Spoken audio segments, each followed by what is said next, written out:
el anarcocapitalismo? A ver, desde tu visión. Bien, bueno, como uno mira a largo plazo, es evidente que la idea de anarquismo uno la tiene asociada en Argentina a el movimiento obrero del principio del siglo XX, del siglo XIX, las primeras experiencias sindicales, ¿no? En ese momento, a nivel mundial, pero me concentro en Argentina para hacer algo más amable para nosotros, el anarquismo, que es la idea de una sociedad de hombres libres, sin Estado, sin opresión del Estado, de la Iglesia, de las empresas, más pensado en un mundo de una colectividad más chiquita, si se quiere, se empieza a plantear, ¿cómo llegamos a esa sociedad? Entonces, ahí hay dos caminos en Argentina. El anarquismo toma o una línea diciendo, bueno, hay que atacar al Estado directamente, y se arma una tendencia más terrorista, si se quiere, de poner bombas, matar a gente de la policía, del ejército. Violencia en la calle sería, ¿no? Sí, pero mucha violencia contra ejes estatales, ¿no? Claro. No es la mayoritaria de Argentina, la mayoritaria es una que dice, no, el camino es el sindicalismo, hay que traer el sindicato, formar sindicato, educar a los compañeros trabajadores, que generar bibliotecas que coman, educar a los nenes, mucha lectura y preparar de a poco a través del sindicato a los compañeros para que lleguemos algún día combatiendo al Estado y a las empresas desde el sindicalismo, llegar a ese mundo sin Estado ideal. Y ahí aparece lo que se llama el anarcosindicalismo, esa tendencia, más por izquierda, así que es muy importante que buena parte de esa tradición después va a terminar en el peronismo, ¿sí? Varias décadas después. A nivel mundial pasa algo parecido con esta idea de que llegar a ese mundo ideal, sin Estado, sin empresa, de gente trabajando de su trabajo, viviendo de su trabajo, perdón, está muy asociada más en la izquierda de la vida social. Para la década del 50 más o menos, sobre todo en el ámbito norteamericano, hay una apropiación de esta idea de sociedad anarquista, en una sociedad donde el mundo es libre sin Estado. Ya no menciona la palabra empresa, la borran las empresas privadas. Y dice, bueno, hay una vía capitalista a esa sociedad, que sea el anarcocapitalismo. No el anarcosindicalismo, sino el anarcocapitalismo. Y esta es, bueno, lo que hay que hacer no es lo que decía ya la izquierda, vamos a tener construcción sindical lenta, sino, bueno, acá hay una profundización de la libertad de las empresas. Son la libre empresa invadiendo todos los ámbitos de la vida social, las que nos va a llevar a ese mundo ideal donde el Estado no va a existir. Y todo va a ser privado, todo va a ser posible de tener un precio y pagarse, porque no va a hacer falta la presencia del Estado como algo malo, casi como en términos religiosos como el diablo. Un opresor. La violencia del Estado. Claro, y entonces el anarcocapitalismo es esa apropiación por derecha, digamos, de idea de idea anarquista, de la sociedad anarquista, donde ya no va por el lado de la educación sindical, sino de, bueno, avancemos en el avance de la privatización, de las empresas privadas que mercantilizan toda la vida social. ¿Y cómo se compatibiliza esta idea de no Estado, de supresión del Estado, con la idea de la propiedad privada? Porque pareciera contradictorio, digo, de movida. Ok, bien. A ver, ahí hay varias formas de pensar el tema. Cuando uno va a la vida inmediata, a la realidad política inmediata, no importa que uno haya estudiado, es evidente que para que haya propiedad privada tiene que haber un código civil, un Estado. Y si el código civil se viola, tiene que aparecer la policía, meterte a la esposa, meterte en la cárcel, porque la propiedad privada se tiene que garantizar, y última instancia se garantiza con el poder del Estado. Eso es algo inmediato para cualquiera que mira datos, ¿no? Ahí es donde aparece, digamos, como dice Guillermo, la primera gran contradicción, ¿no? Porque estás a favor de lo privado, pero en contra del Estado, ¿no? De que siempre... Por eso es anarcapitalismo. Claro, por eso es la primera gran contradicción que dice Guillermo que le va a pasar al presidente electo ahora cuando empiece, ¿no? a entrar con diferentes medidas al pueblo, al sistema, ¿no? Bien, a ver, por eso, es correcto, digo, ayer el diagnóstico hace, Guillermo Moreno hace este diagnóstico, acabo de decir. Basado en algo real, o sea, no hace falta ni siquiera, basta con leer un manual de secundaria para darse cuenta de que esto es así, digamos. Claro, ok. Ahora, si la pregunta es cómo ellos lo entienden, claro, eso. Que es la pregunta que hacía el compañero, desde su óptica filosófica, ellos plantean que en realidad la libertad es algo inherente a la misma naturaleza humana y la propiedad es algo inherente a la naturaleza humana. Ok. Es anterior al Estado para Ok. ellos. ¿Está bien? Entonces, como es anterior al Estado, porque es un elemento de la naturaleza humana, ahí está una idea muy fuerte que tienen casi toda la corriente liberal, la más extrema, Sí, al menos, sí, sí. que es la de naturalizar cosas que no son naturales. Ujú. ¿No? La propiedad privada es un hecho social, político, de un momento dado de la historia de la humanidad, hace unos 200 o 300 años. Sí, sí. Que es lo que nosotros ya sabemos, digamos. Sí, sí. Ahora, si yo naturalizo eso, digo, no es, le borro el contenido histórico político que tiene, digo, es natural humano, bueno, entonces le borro la determinación política y la determinación social, entonces no tengo que dar, llegar a tener propiedad privada sin Estado. Para mí es un disparate, pero filosóficamente Sí, sí, sí, está bien. también. Filosóficamente este es el planteo. ¿Por qué es un disparate? Porque tampoco uno quisiera decir de prepo. Porque uno va a mirar los datos históricos, si la propiedad privada fuera inherente a la naturaleza humana, en los análisis de ADN de cromosoma tendría que haber un gen que diga propiedad privada inherente al Homo sapiens. No es real. De hecho, Sí, en la sí, historia sí. ha habido No, experiencias que no ha sido, digo, que se ha mostrado que no es inherente. Claro, Digo, es entonces- una organización cultural, como decís vos. Exacto. No, y además que sumando, creo que, no sé si quieres decir eso, Cris, no, anarcocapitalismo no hubo No, nunca en no, la no. historia. Es el... O- No. no Es hubo. bueno, creo que estamos ante algo totalmente nuevo, ¿no? Porque no hay precedentes, digamos, de gobierno efectivo estamos hablando, ¿no? Creo que esto va a estar la lupa del mundo acá, porque...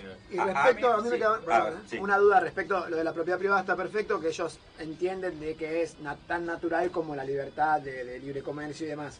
Y respecto a la garantización de esa propiedad privada, no sé si, digo, filosóficamente ellos, ¿cómo compatibilizan eso, digo, con el monopolio de la fuerza del Estado? Porque también existe una propiedad privada, porque está legislada, porque pertenece a un Estado, como nosotros lo entendemos, digo, pero también hay un Estado que lo defiende a través del monopolio de la fuerza.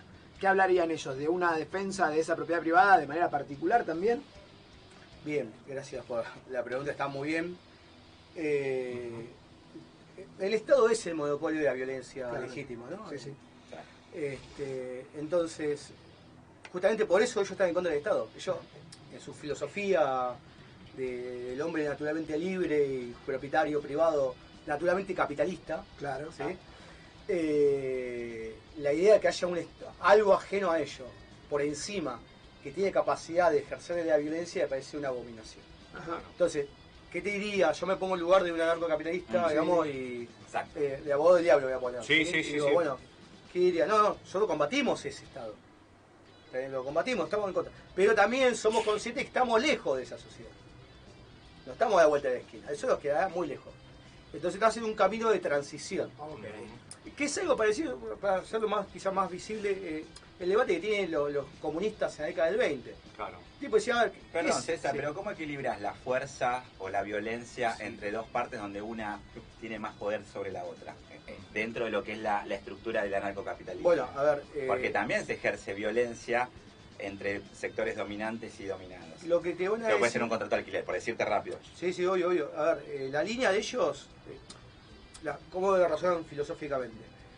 Si somos todos libres entre sí, somos todos pequeños capitalistas entre sí, ¿cuál es el negocio del capitalista? Ir al mercado, comprar y vender. Entonces dicen, ¿dónde hay compra y venta? Y dicen ellos, Sí. como que somos iguales, libres. El que se destaca es porque tiene más éxito que el otro, digamos. Ese es el mejor orden posible. El que se logró acordando algo es el mejor orden posible. Entonces, en esa línea, el comercio lleva a la paz, no lleva a la imposición autoviolenta. Primer punto. Pero punto 2. Salta a vista que efectivamente, donde uno tuvo más éxito que otro, quizás un primer momento eran iguales. Pero llega un momento donde a veces uno tiene más poder que el otro a la hora de negociar. Claramente. ¿Y qué te va a decir? Bueno, eso no es un hecho violento, porque ese monopolio se ganó honestamente, porque uno le pasó por arriba al otro, porque por sus propias condiciones naturales tuvo el éxito de enfrentarse y ganar. Una Y especie ese no de es malo. selección Ese natural mo- de- claro, de- ese monopolio que brota de la selección natural del mercado no Sí. es malo para ellos. Ah, ok. Pero ahí va a surgir el primer gran problema que van a tener desde la práctica, ¿no? Vamos ahora a la práctica, de la teoría de la práctica, ¿por qué? Porque en Argentina vos tenés 10 millones de personas que alquilan hoy. Hoy en Argentina ese es el dato. ¿Y qué va a pasar? Porque como ellos están en contra de la intervención y la regulación del Estado, ¿no? Entre los arreglos de las partes hay cuestiones técnicas, acá hay gente que por suerte sabe de leyes.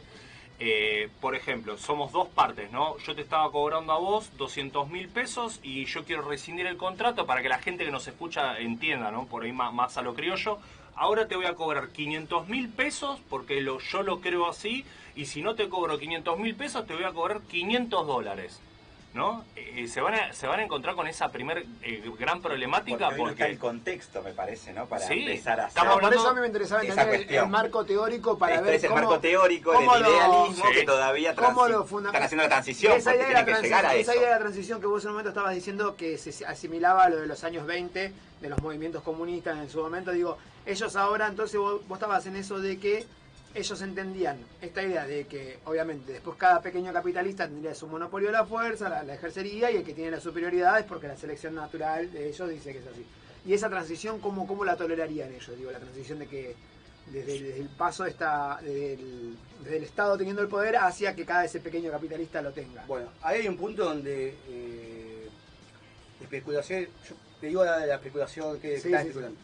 No hay una experiencia histórica previa con la cual uno diga, bueno, ¿por qué puse el ejemplo de Agus? Agus tampoco, los comunistas de la década del 20 no tenían la experiencia, claro, que es la década del 20, el debate entre los comunistas. Si estás al base del comunismo y la transición, bueno, es un debate que no vamos a meter ahora. Nosotros no tenemos una experiencia sobre esta experiencia política de anarcocapitalismo que mirar. O sea, todo es esto. Sí. Primer punto. Punto 2, hay que ver, una cosa es el discurso que uno puede tener para que te llega a ganar las elecciones con un discurso muy enardecido, muy enojado, que bueno, aparte de la sociedad ha votado, por las razones que sean. Y otra cosa es cuando te toca gobernar.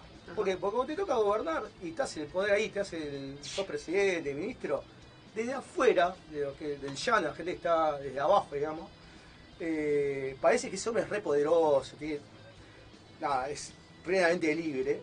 Y en realidad, lo cierto, cuando vos sos presidente, ministro, tenés determinación por condiciones políticas, militares, geopolíticas, diplomáticas, empresariales, sindicales, de todas, que en realidad es muy poco el margen de maniobra que vos tenés. Un corset institucional. Pero ya instalado. Y ya se está viendo, sí, antes de que asuma. Ya con todo empezó a asomar ahí, pero esto es la puntita, o sea, el tipo que está ahí parece libre de afuera, claro, pero cuando vos te sentás ahí es re complejo realmente lo que vos podés hacer. Entonces, vamos a ver qué pasa ahora en la práctica, que ahora si quieres charlamos un rato, porque calculo que se está debatiendo los últimos días, ¿no? Con el tema tenemos de ministro, que no... Totalmente, sobre todo en la justificación que da mi ley para poner. Ahora, sí contesto una cosita más que lo que vos me preguntabas. ¿Cómo lidias con esta transición? Y con privatizaciones, liberación de mercados que están más regulados, liberación de precios de la comida, caída del salario, desregulación de... Nada, que los contratos de alquiler que plantea el compañero se ajusten entre el dueño y los inquilinos. Lo de las uvas, que no va a ser suba de tarifas, nada, lo que ellos llaman un ajuste macroeconómico que ordene los precios. Bueno, así dicho, es una pavada, fácil, matemáticamente ahí podría ser un montón de modelos matemáticos donde esto más o menos cierra. El problema es que la economía no es una ciencia matemática, no es un modelo matemático. Hay vida social abajo, por eso se llama economía política, hay relaciones de fuerza, trabas sociales, y cuando uno toma un numerito que se mueve de acá a acá, la gente vive o muere en el medio. Y ahora en lo filosófico, ¿no? Porque ellos también abren, digo, es el contrato social que existía, por ejemplo, digo, no existe más, según su planteo filosófico. Pero también, digo, abre la puerta al otro lado, a también, digo, si vos decís, bueno, el que tiene el monopolio de la fuerza es aquel pequeño capitalista que, por la selección natural del mercado, quiere que él tenga más poder que el otro. Perfecto, estamos todos de acuerdo.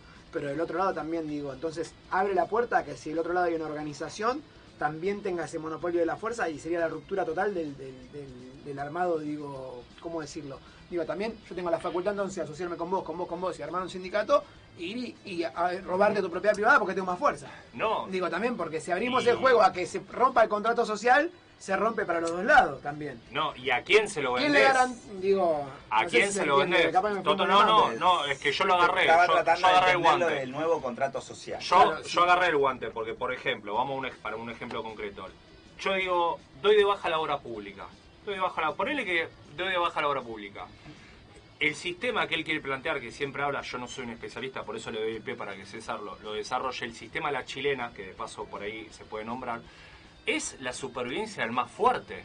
Y como Guillermo siempre cuenta, que es un especialista en los números, por más de que vos seas la empresa privada más grande de la Argentina, la A1, una ruta de 4.000 kilómetros, vos no la podés hacer, porque no te dan los números, necesitas sí o sí el apoyo del Estado. Entonces, ¿qué quiero decir? No, pero aparte, ¿quién lo solventa? Claro, Si no está el Estado. entonces ya vamos a hablar de vender la soberanía, porque por ahí esa obra no hay ninguna empresa argentina que la pueda hacer, pero te queda una empresa americana o una empresa extranjera, y esa ruta por ahí termina siendo el dueño un agente externo al país, ¿no? Digo, ¿puede llegar a pasar eso, César? En la práctica. Yo creo que ahí en el discurso de dejar la obra pública liberada así a la pura iniciativa privada, yo lo puedo razonar filosóficamente de lo que, como me preguntaba recién el compañero, yo traté de mostrar cómo lo puedan razonar. Pero el tema es que cuando uno va a mirar la historia económica, no funciona así, ni siquiera en Chile funciona así, digamos. Hay empresas privadas que hacen rutas así, y hay muchas empresas estatales que hacen buena parte de las rutas en Chile. Porque el problema de las rutas es un problema. Uno tiene problemas, cuando uno va a pensar en problemas económicos, tiene problemas micro que tienen que ver con qué pasa con los sectores sociales, las empresas, los sindicatos, lo que sea. Qué pasa con la macro, que es qué pasa con la totalidad de la economía en el corto plazo. Y el problema más interesante es qué pasa en el largo plazo, ¿no? ¿Dónde vamos con un modelo de crecimiento económico? Y todo lo que es obra pública es un problema de crecimiento económico.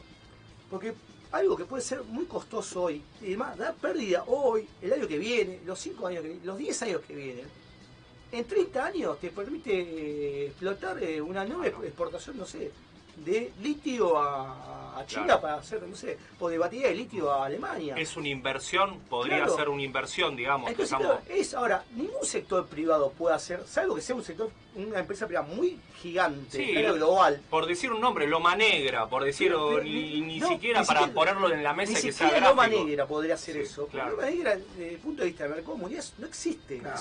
Ahí está. Es chiquito. Ahora, cuando estoy hablando de una empresa de gran tamaño, estamos pensando en las grandes multinacionales del planeta, que están pensando no qué pasa en Argentina, sino cómo llegan a Marte.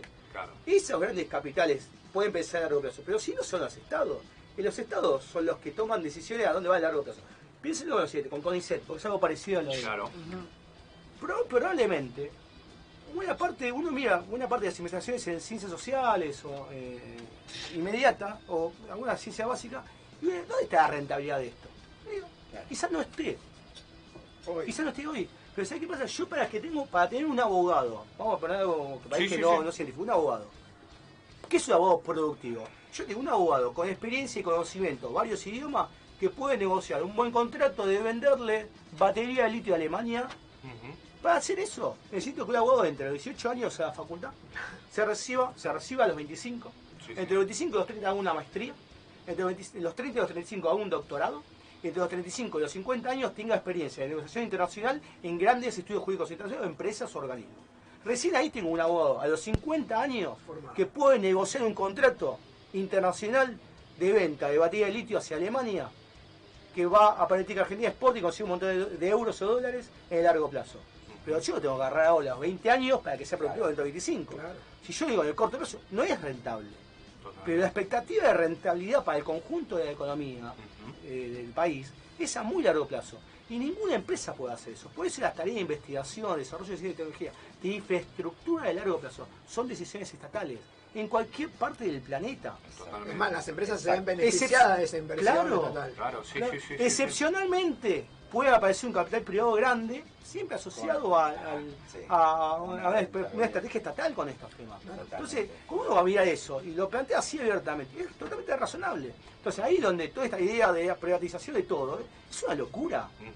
Porque en realidad esconde otra cosa. Claro. Lo que te esconde es un ajuste gigantesco. Claro, sí, bueno, le nombramos a la gente entre grandes nombres. Bueno, se tocó el tema de YPF, la TV pública, los bancos, bueno, las obras que ya lo nombramos, el plan de Enarsa también, de Telam. Hay un montones de nombres, ¿no? que aparecen.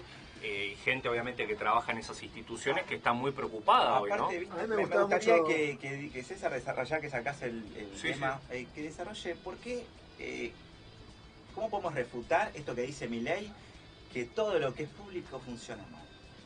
A lo que yo entiendo, pero te lo dejo a vos que lo desarrolles, que no es así. Con el YPF, por ejemplo, si nombramos un ejemplo acá que como si querés, con algo YPF que es como una- para que la una gente bandera nacional. Ni en siquiera los últimos- como que la gente entienda, ¿no? Lo explicó Guillermo también varias veces. YPF, digo, es una sociedad, la 19550, una sociedad privada, de la Es- cual el Estado es dueño de las acciones, ni siquiera El es una empresa estatal con el régimen estatal laboral, ni mucho menos. Eso es claro. Digo, ¿cuál sería el sentido de deshacerse de acciones de una empresa que funciona y que además regula el precio del resto de las empresas, por lo que entiendo, ¿no? Y te sumo, Porque tiene mayoría de la acción. Claro, Te de 58. hecho regula el combustible, si no estaríamos en el combustible, era igual que Brasil o los países de la región que están en 800 pesos más o menos el litro. y sumo para que César empiece a desarrollar que hoy son 40.000 personas que trabajan en torno del monstruo de YPF. 40.000 personas, no estamos hablando, por eso el poder que tiene una empresa, estamos hablando de forma directa, indirecta, todos los trabajadores Y al mismo trabajadoras. tiempo, si lo pasamos al sector privado, ¿cómo podemos refutar eso de estamos entregando los recursos naturales?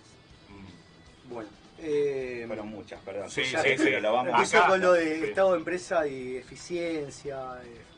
A ver, la sociedad capitalista, que es la que domina los últimos 300 años del planeta, se rige por una teoría que es simplificar. Lo que lo rige es, las cosas funcionan cuando las empresas ganan plata. Sí, Estados Unidos es potencia mundial porque las empresas norteamericanas son las que más plata ganan. Cuando Inglaterra, las empresas inglesas, las que más plata ganaban, Inglaterra era potencia mundial. La China hoy arranca a competirle algo a Estados Unidos, en alguna parte chiquita, porque las empresas chinas empiezan a ganar plata del mercado mundial. La economía argentina está en crisis porque el grueso de las empresas de Argentina no son rentables a escala mundial. El sector rentable en Argentina es el capital invertido en el agro y alguna energía, algún recurso natural más. Esa es la primera condición. ¿Pero por qué planteo esto? Porque hay empresas que son rentables y empresas que no son rentables. Y el mundo funciona. Dentro de Estados Unidos hay empresas que son rentables, Claro. y Silicon Valley, que pueden competir con todo el mundo, y empresas que no pueden competir. Detroit. Basta ver las películas de Robocop Claro. o la de Eminem, esta Decadencia de Vinilla de Eminem, que uno ve, ¿qué es Detroit? Bueno, es la descomposición de la industria automotriz norteamericana que no puede competir, totalmente ineficiente. Entonces, hay empresas que son eficientes y empresas que no son eficientes, algunas ganan, otras pierden. Eso es inherente al funcionamiento de la sociedad capitalista. Lo mismo pasa con los estados. Hay estados que son más eficientes, menos eficientes, más corruptos, menos corruptos y demás. No es que sea algo inherente, porque es privado siempre funciona bien, Claro, o porque es estatal totalmente. siempre funciona mal. Depende, hay que ver cada momento concreto. Lo que sí hay que explicarse es por qué en cierto momento las empresas dejan de perder, o porque en cierto momento los estados hacen malas cosas. ¿sí? Entonces, eso en primer lugar. Quienes administran. Y esto, claro, Claro, ahí hay las que entrar en personas. discusiones concretas de cada momento Exacto. concreto. Ahora, y esto se refuta mirando la historia del mundo. Digamos. Piensen lo siguiente, la idea de este mito de los liberales del siglo XIX, en Argentina liberal del siglo XIX. Sí, Es sí. un mito atroz. O Inglaterra, de la revolución industrial de 1776 con Adam Smith o Ricardo, como todos liberales. ¿Qué tiene de liberal las invasiones inglesas? Del capital inglés. Tremendo. Exacto. Claro, ¿Qué, demasiado, qué- claro. qué tiene de liberal la intervención diplomática de Inglaterra en el Río de la Plata en la guerra Argentina-Brasil por la banda oriental? Sí, sí. ¿Qué tiene Hace el- y poquito podía meter- la conmemoración de la vuelta obligado, ¿Qué ¿no? tiene de liberal todo eso? Nos invadía, es una cosa Porque, increíble. porque es una locura pensar Es una que, el mundo, locura. que Inglaterra se desarrolló liberal. No existe ningún No, país jamás nadie que que se se haya haya desarrollado. desarrollado bajo la política económica liberal. Ninguno. Y no está esta idea de la de, no me acuerdo el nombre del autor japonés,